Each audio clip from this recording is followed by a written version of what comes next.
Hi, everyone. I wanted to share a quick message about forgiveness, very appropriate for Yom Kippur, but not just forgiveness, forgiveness and the pandemic.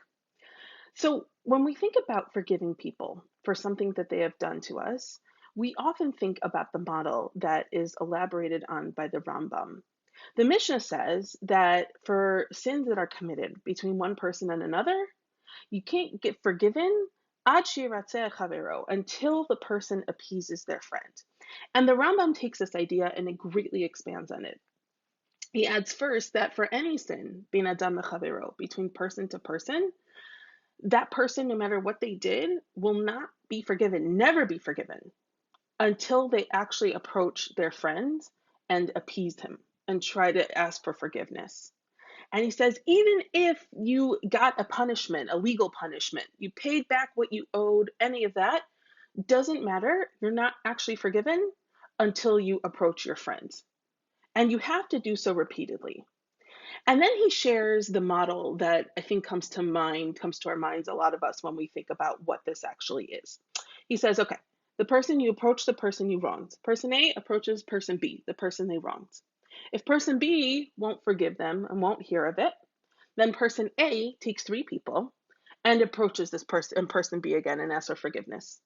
And if person B says no, then A tries again. And if B says no, then A tries a third time. And then the Rambam shifts gears and he takes the blame away from A and puts it on B. And he says, if by then person B does not forgive person A, then person A has done everything that they can. And not only that, says the Rambam, but actually, person B, by refusing to forgive person A, becomes like the choteh. He becomes like the sinner. If person B refuses person A's all of his attempts at asking for forgiveness, then it's like the positions shift, they switch. And now person B is the sinner and person A is the victim. Now, not only that does the Rambam say, but I think he expands on why he feels that way. Why does he feel so strongly that the tables flip if if person B refuses to forgive person A? He says, well, also, a person should be noach lirtzot, v'kashe lichos. A person should be easily pacified, easily appeased, and hard to anger. And he says, even if you are actually wronged by someone, first of all, you should try to easily appease and not get angry so much. And then, if someone does wrong you, don't seek revenge, don't hold a grudge. Just be open, be receptive to their seeking forgiveness and forgive them, and then just let it go. Just move on. Now, I think sometimes we have to be careful when we speak about forgiveness in this sense, and I don't want to be Pollyannish about forgiveness. It's hard to forgive people. And thank God I have never been wronged to the level of someone committing a crime against me or against a member of my family. I've never been in a situation where someone wronged me so much, where someone took something from me that I could never get back, that I feel like I can actually tell someone who has, God forbid, been in such a serious situation what to do. That's between them and a process for them to work out. But for the day to day, I think this is a model that we can look at. And I wanted to look specifically at this year. It really resonated with me this year. This idea of the Rambams that you should forgive, you should be slow to anger, and you should just be open to the world. And when people mess up, just say, it's okay, and try to control your own reactions to other people and their own sins and their own issues. Because I think that this past year and a half, we've seen the world trending pretty clearly in the opposite direction. The Rambam encourages us to be forgiving, calm, slow to anger. And what I fear, what I think is true, is that the pandemic has brought the opposite out of us. We aren't getting more patient with each other. We're actually been getting testier with each other. Now, every human being on earth has struggled this year. We've continued to be plagued by the pain and frustration of COVID. We've all gone through the ups and downs, the false starts, the surprise quarantines out of nowhere, the school closures, the crushed hopes, the feeling like the pandemic was in sight, at the end of the pandemic was in sight, and then you realized it wasn't.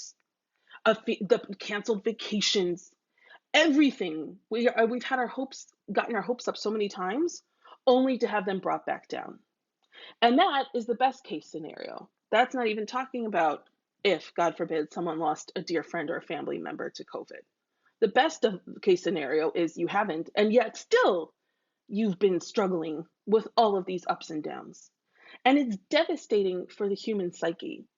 It's a terrible feeling to happen once, but over a prolonged period of time, it's worse than just a terrible feeling. It makes us depressed, it makes us apathetic, and it makes us irritable. And not only have we been subjected to all that stress, to all that up and down, there's no outlet for any of that stress. There's no release. You can't go out and see a friend. You can't go out and have a drink. You can't go out and see a movie or go shopping. It's just piling on more and more and more, and it's drowning us because there's no way for us to release any of that stress and release any of that negative energy. Now, something that I think has made the experience of the COVID pandemic in 2020 and 2021 bizarre or self-contradictory in some ways, and I think this will be studied in the history textbooks, is that even though it's forced us to be physically isolated from each other, we've still been able to exist in community thanks to technology. Yeah, I may not see someone for a year, but I've never been busier on text and WhatsApps and Facebook and phone call, and I may be in touch with them all the time, even if I haven't actually seen them. And I've certainly found this in many areas of my life. I'm more connected to people now than I was before the pandemic. And that's had some wonderful effects. I think we've asked people for help more often. I've reconnected with people I haven't spoken to in a while. But there have also been some negatives, and this has had some negative effects on our relationships. Now, I never speak about a topic that doesn't relate to my own life. I will never give someone else advice without saying first that I'm in the situation myself. So I will be the first to own up to this. I know I got a lot testier during the pandemic. The stress, the lack of change of scenery, and the lack of the outlet, it's definitely made me more irritable at times. I've snapped at people more than I should have, and I've definitely dwelled on things that annoyed me for longer than was necessary or longer than was healthy. We didn't have a lot of good things to counteract that. There's just been a lot of negativity. And so I think the negativity has become more pronounced. It's been more drawn out. Yes, there were more Facebook posts and texts and WhatsApps, and that was great to keep us connected, but also that afforded us more opportunities to nitpick someone said or to get annoyed at something somebody said. It like provided more opportunities to say, ugh, to roll your eyes and or make an aggressive comment on Facebook and just kind of release some of that irritability, some of that tension onto other people. And I know that that's not just me. We've all been shorter with each other at times this year than we should have been. We've all dwelt on something our friend or our colleague or our relative or neighbor did that upset us longer than it should have. We've all overreacted to something someone in our lives did. The pandemic, yes, it's bred generosity and kindness in so many ways, which is beautiful. But it's also bred negativity. And contrary to the Rambam's ultimate wishes for us, we've grown less patient and testier with others. Now, this isn't some grand Musar speech. I'm not saying that we've all become sinners. God forbid. Getting frustrated with each other has served as an outlet for our internal pain, our internal angst. It's very natural expression. And I don't even think it's been conscious either. I'm not here saying we've all made bad choices. We've all chosen to be harsh with each other. No, I don't even think we've realized that it's happening to us. And you may only notice it when you hear that people you are fighting who you thought were like really close friends, and friendships are falling apart, marriages are falling apart. You see all this anger on Facebook and social media. You just see lots of tension, lots of upset, and you say, gosh, it feels like there's a lot going on in the world. There's like a lot of negative energy in the world right now. And so it's not something everyone sat down and said, I'm going to cultivate this negative part of me. No, it's just a very understandable and natural consequence of everything that we've been going through. And so now the question is, what do we do with that? I don't think I can suggest that each of us makes a list of everyone we snapped at this year and then take on the Rambam's extensive process of apologizing. That's good work, that's holy work, but it's also exhausting work. And everyone during this pandemic is already exhausted. We can't expect of ourselves to find yet more energy to deal with these difficult things. We already are depleted. It's great if you can, but it's not fair to expect that of yourself because we've already been expecting so much of ourselves and continually tried to rise to that occasion, even if we already had nothing left in us to give. So, I want to make our lives less complicated, not more complicated. And in fact, that was the inspiration for this Dvar Torah in the first place. I firmly believe I cannot tell anyone to do anything that requires taking a lot of energy or things out of yourself because we're all at the bottom already of what we can give. And so I wanted to offer two suggestions for this Yom Kippur and for the coming year. The first is take a deep breath, take a pause, and acknowledge that this has been happening everywhere. It's not just limited to unruly passengers on planes. It's everyone has been taking their stuff out on other people. And not just acknowledge that, but try to carry that with you as you continue to navigate the pandemic. If someone does something annoying, something that frustrates you, just take a deep breath and say, okay, we're all on edge. We've all been pushed to our limits. This is not personal, and I should just move on. I've done this many times in the past 18 months, and trust me, it's huge. Certainly, I have not been able to do that at all times, but there are definitely times where I've tried, someone said something that triggered me or made me feel defensive or upset, and I just said, you know what? It's not about me. Everyone is frustrated. Just take a deep breath and move on. And that's a way I think that we play a role in breaking the cycle of toxicity that's plaguing our society. That's a way of breaking the dynamic, the Rambam said, of the person who is the victim then also becoming the sinner. It's a way to just take the temperature and turn it down a little bit. Become the person who stops, who blocks this from happening instead of keeping the chain going. Now, the second suggestion I have is a lot harder. In your mind, choose one incident or one person that really set you off in the past 18 months. One thing that occupied a lot of your energy and drove you nuts and got you all worked up, even when it probably shouldn't have. One thing you're thinking about, one thing that's on your mind, one person, just something that's creating, that's bringing up all of these feelings in you, whether it happened last week or a year ago. Think about it, identify it, and then let it go.